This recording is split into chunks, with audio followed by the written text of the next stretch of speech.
Let's imagine you're feeling overwhelmed, panicky, and you call up your best friend and they pick up right away. And you're able to talk to them, you're able to share what's going on. Now imagine you're a college student and you have to wait up to 30 days to see a counselor.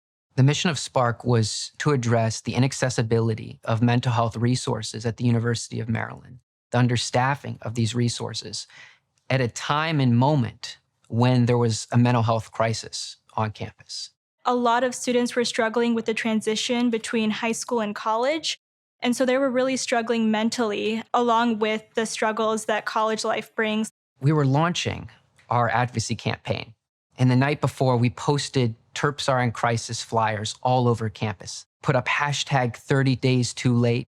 And we also sent an email to the university network of about 1,500 professionals. And never before had I felt people literally run to our table. How can I help?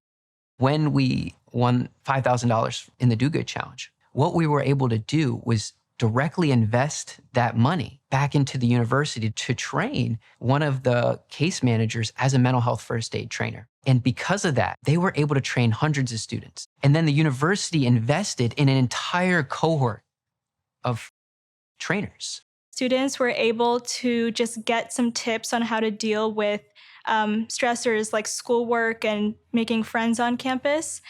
And it was really exciting to see how students took the tools that we gave them and sort of shaped them to fit their own daily schedules and lives. When I see students that are continuing to further our mission of care, it really brings me a great sense of joy to know that SPARC is still alive. SPARC is still thriving. SPARC is here to stay.